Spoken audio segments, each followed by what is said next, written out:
अंबाला में हरियाणा के गृह एवं स्वास्थ्य मंत्री अनिल विज ने 55 करोड़ की लागत से बनने वाले हरियाणा के पहले टीबी इंस्टीट्यूट का नींव पत्थर रख शिलान्यास किया। इस दौरान अनिल विज ने 2025 तक भारत को टीबी मुक्त बनाने वाले प्रधानमंत्री के सपने को साकार करने की बात भी कही। इस दौरान उन्होंने काम में लापरवाही बरतने वाले अधिकारियों को भी कड़ी चेतावनी दे डाली। वहीं मंच से विरोधियों पर निशाना साधते हुए अनिल विज ने कहा कि जो लोग अपना संगठन नहीं बना पाए वो हमसे बराबरी करने की बात करते हैं। उन्होंने ऐसा किया ही क्या है जो हमसे मुकाबला करेंगे। प्रधानमंत्री नरेंद्र मोदी के टीबी मुक्त भारत के सपने को साकार करने के लिए स्वास्थ्य विभाग दिन रात मेहनत कर रहा है। इसी कड़ी में अंबाला को एक और बड़ी सौगात स्वास्थ्य मंत्री अनिल विज ने दी है। अनिल विज ने अंबाला शहर में 55 करोड़ की लागत से बनने वाले टीबी अस्पताल का नींव पत्थर रख शिलान्यास किया। इस दौरान स्थानीय विधायक असीम गोयल भी मौजूद रहे। इस दौरान अनिल विज ने अपने संबोधन में कहा कि जब स्थानीय विधायक असीम गोयल ने दूसरी बार इलेक्शन जीता था, उस वक्त उन्होंने कहा था कि हमारा टीबी अस्पताल बहुत खराब है और उसे ठीक करने की गुहार लगाई थी, जिसके बाद विज ने मंच से टीबी इंस्टीट्यूट बनाने की बात कही थी और अब उसी अस्पताल की आधारशिला रखी गई है। ये इंस्टीट्यूट सभी सुविधाओं से भरा होगा। 2 आईसीयू भी होंगे। इस सेंटर से आसपास के 4 से 5 प्रदेशों को इसका लाभ होगा। इस दौरान उन्होंने 2025 तक हरियाणा को टीबी मुक्त करने की बात भी कही। हरियाणा के लापरवाह अधिकारियों को चेतावनी देते हुए अपने संबोधन में स्वास्थ्य मंत्री अनिल विज ने कहा कि हरियाणा के सभी अस्पतालों पीएचसी में वे जनता को हर प्रकार की सुविधा देना चाहते हैं और हर अस्पताल में एक्सरे मशीन और ईसीजी मशीन लगाना चाहते हैं, लेकिन कुछ लापरवाह अफसर रोड़े अटकाकर बेवजह अपनी बुद्धि का इस्तेमाल कर रहे हैं। उन्होंने अधिकारियों को कड़ी चेतावनी देते हुए कहा कि मुझे बुद्धि ठीक करने आती है और हाल ही में पुलिस कर्मियों का इलाज किया है। अगर जरूरत पड़ी तो औरों का भी इलाज करूंगा। इस दौरान मंच से विज ने विपक्ष पर निशाना साधते हुए कहा कि जो लोग अपना संगठन नहीं बना पाए वो हमसे बराबरी करने की बात करते हैं। उन्होंने ऐसा किया ही क्या है जो हमसे मुकाबला करेंगे। वहीं कांग्रेस में आपसी खींचातानी किसी से छिपी नहीं है, जिस पर चुटकी लेते हुए अनिल विज ने कहा कि हरियाणा में ये क्या तमाशा चल रहा है। शैलजा हुड्डा को नहीं मानती, किरण चौधरी हुड्डा के कार्यक्रम में नहीं जाती, ये विधानसभा में एक ही बेंच पर साथ साथ बैठते हैं। मैंने आज तक इनको आपस में बात करते नहीं देखा। उन्होंने कहा कि हुड्डा जिंदगी में दोबारा मुख्यमंत्री नहीं बन सकता।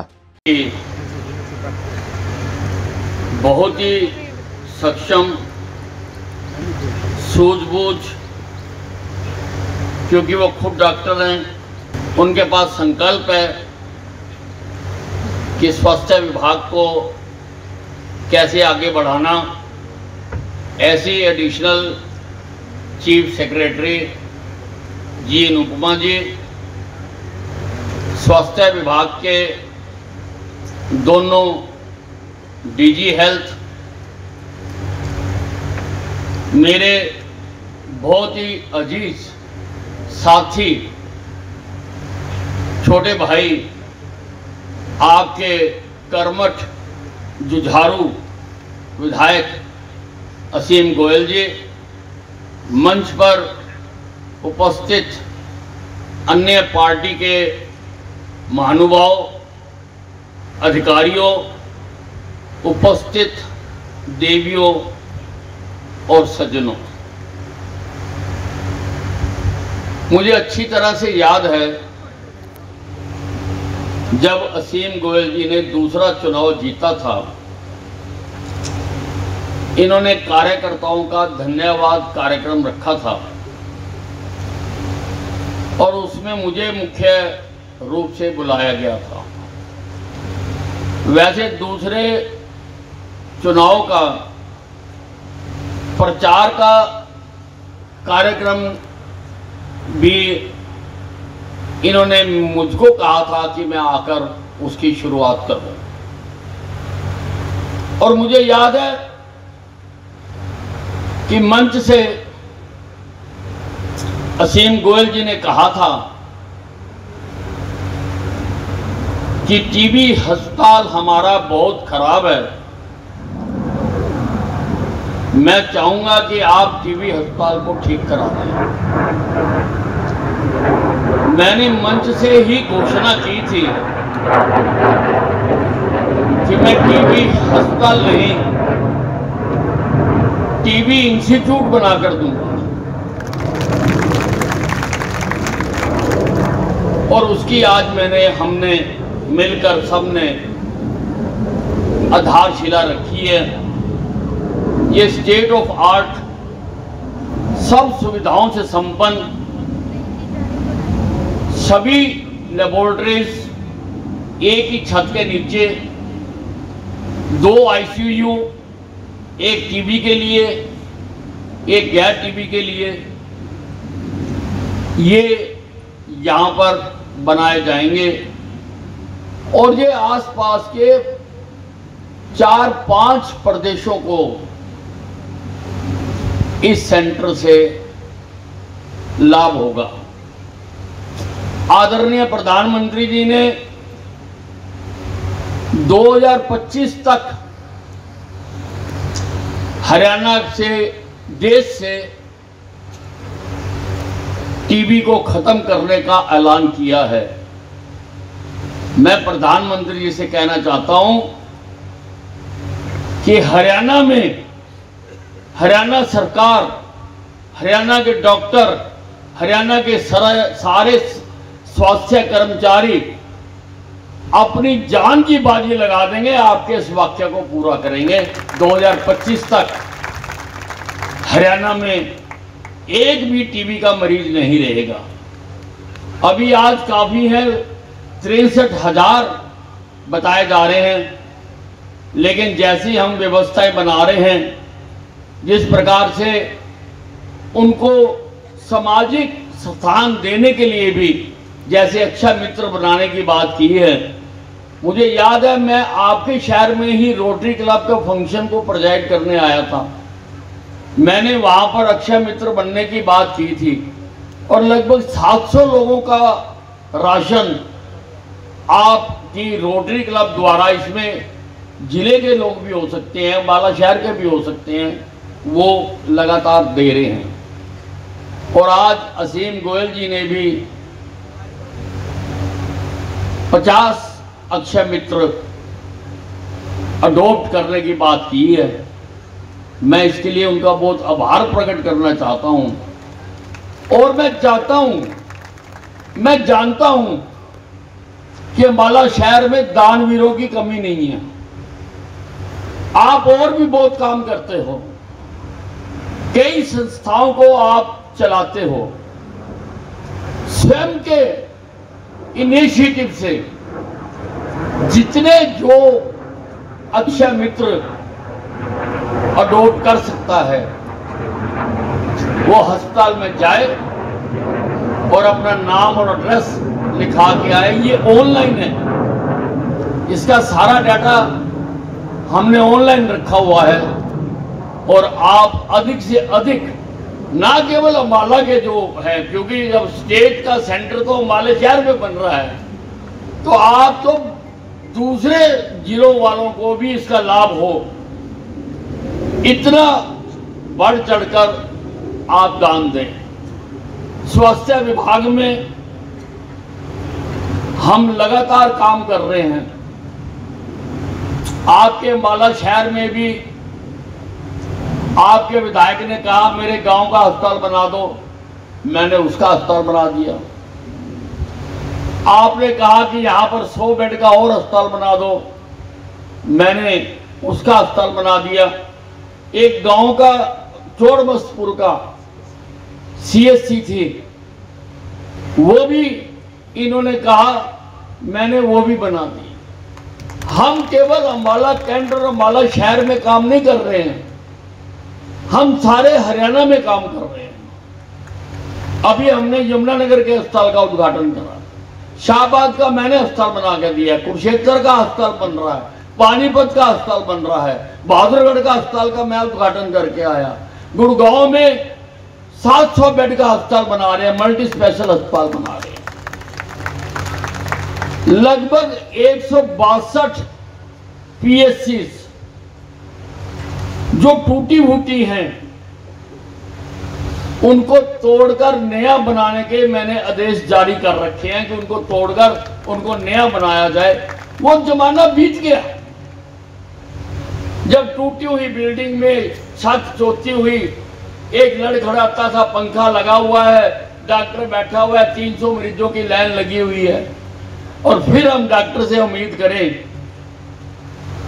कि वो अमेरिका जैसा व्यवहार करे।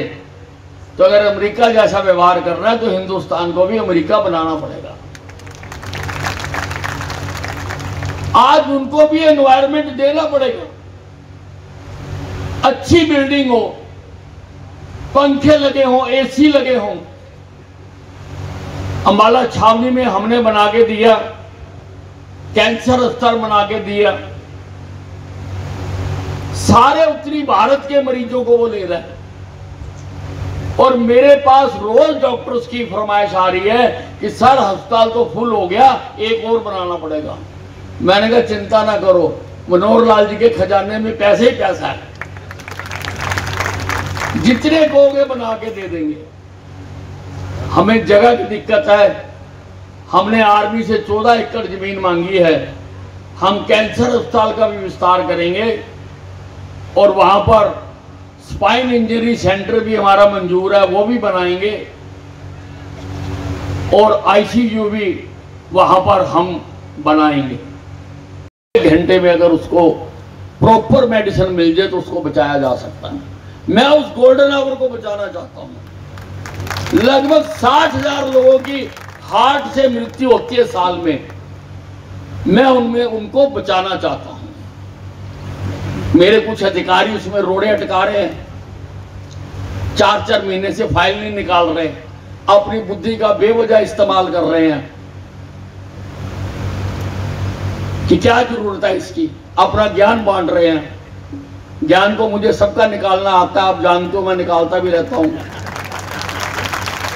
अभी पुलिस डिपार्टमेंट का निकाला, 372 आदमी मैंने सस्पेंड किए और आज मैंने डीजीपी को कह दिया कि आज रात तक हर आदमी की मुझे सस्पेंशन चाहिए, 372 लोगों की सस्पेंशन चाहिए।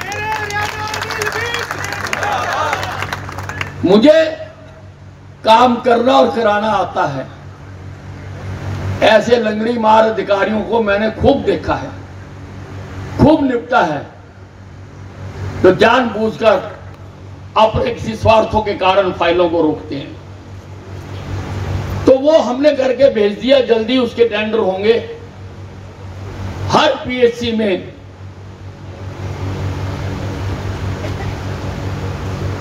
ईसीजी मशीन लगेगी।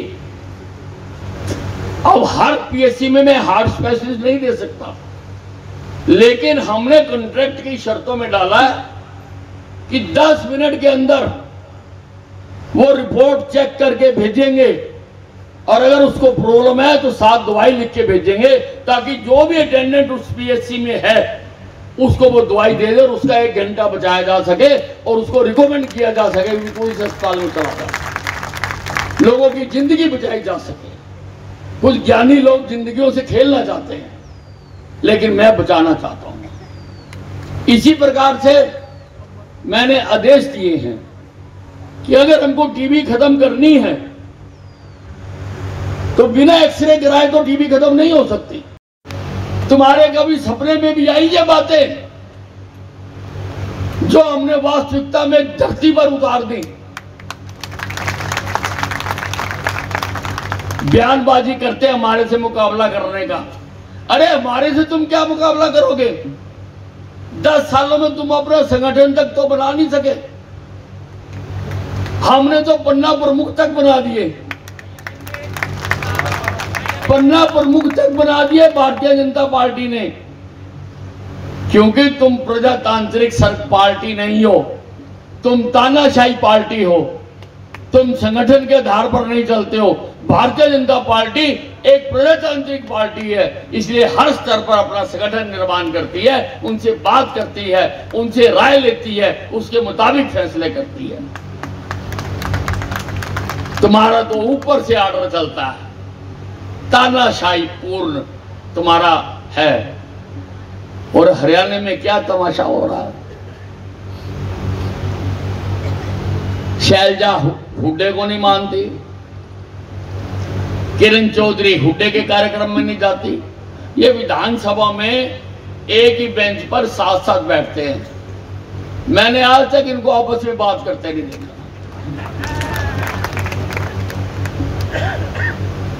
और वो घुड़सवार सुरजेवाला, ये आरएसके ने एक पार्टी बना रखी है जो हुड्डे को नहीं मानती। हुड्डा बयान दे देता है, अगले दिन ही वो बयान जारी कर देते हैं कि हम इससे सहमत नहीं है। यानी पार्टी का बयान तो वो हुआ ना जो आरएसके कह रही है, जो प्रधान कह रही है। हुड्डा रोज नए नए सबजबाग दिखाता रहता है। अरे भूपेंद्र सिंह हुड्डा, तू सबजबाग क्या दिखाता है? तू जिंदगी में दोबारा मुख्यमंत्री नहीं बन सकता। तेरे लिए मैंने जेल में कमरा तैयार करवा रखा। तूने जितने अपने 10 साल के टाइम में भ्रष्टाचार किए, उसमें तू जेल जाएगा। तेरे लिए जेल में कमरा तैयार करा रखा। मुख्यमंत्री तू कभी दोबारा नहीं बन सकता। भाइयों और बहनों,